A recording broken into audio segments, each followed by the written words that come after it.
Hey, Pat here. In this episode, I want to talk with you about the 4 mistakes that I'm seeing business owners make as they're kind of moving through this whole pandemic and trying to get back to a stage of normalcy, reopening, and getting back to what business used to be. So, let's get to it.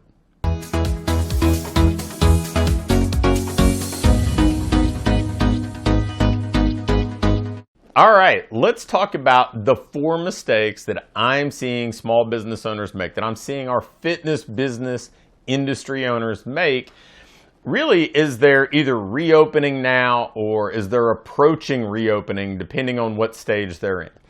The first is so many people kind of going into crisis mode and losing sight of their long-term vision. They're not thinking about really what they want their business to look like 12 months, 18 months, 24 months and beyond. They're only thinking about how to get through the day. They're being reactive instead of what I would think of as playing offense. And, I understand in the beginning, that first couple of weeks where you're trying to get your bearings and you're maybe moving things to an online platform, you're trying to just hold on to your clients and find a rhythm of communication and coaching that works for both parties. But once we got past that, we still have to be thinking about, okay, what are we doing long term? What are we thinking about doing to build the business that we want to build, and not just in panic mode, not just in crisis mode? Now, that may feel tough to do emotionally, but if you don't have a long-term plan in mind, you're not going to be making good decisions in the short term. We're seeing that time and time again. People not thinking about the ramifications of, if they're pausing things, if they're amending pricing, if they're announcing new programs now that may not be relevant 2, 3, 4 weeks from now.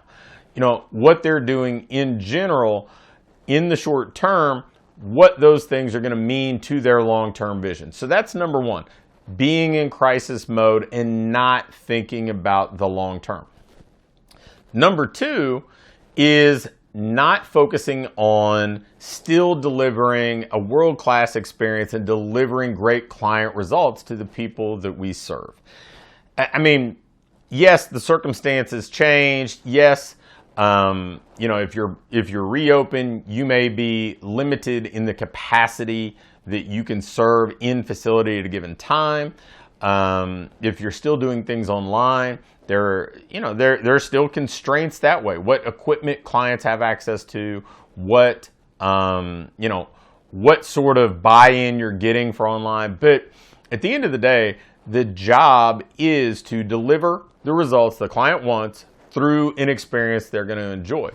And if you're focused on that, and if that is your driving force each and every day, you're going to be fine. You're not only going to retain the majority of your clients, but you're also going to be attractive to new clients as you move forward, because this isn't about executing the program in the way that you used to execute it. This isn't about wishing that the circumstances were what they might have been 6 months ago, 8 months ago, 12 months ago. This is about understanding who it is that we're working with and what they want. So we're going to need to make sure that every day we can look in the mirror and say, did we help our clients achieve their goals? Did we help our clients get the results that they want?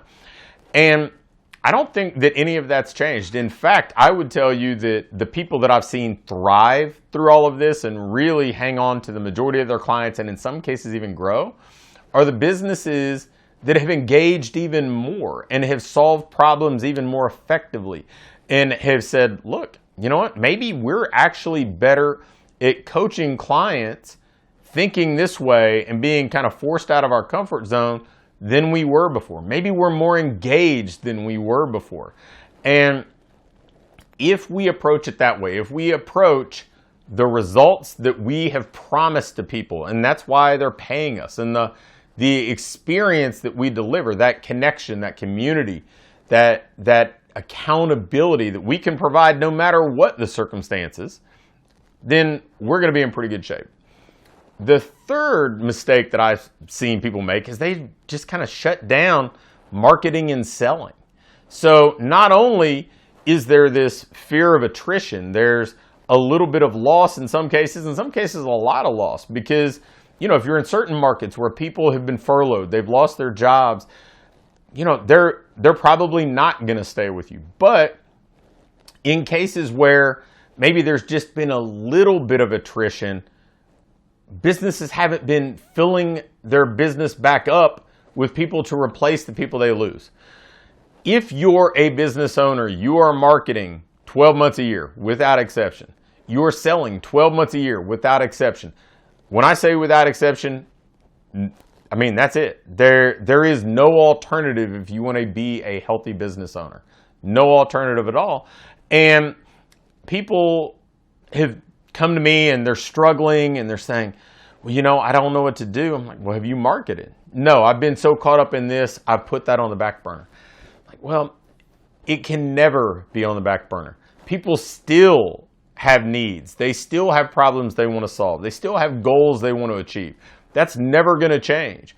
Now, the way that you speak to them may be different. What their top priority or what their constraints are may be different. But our job as a coach is still to help somebody go from where they are to where they aspire to be.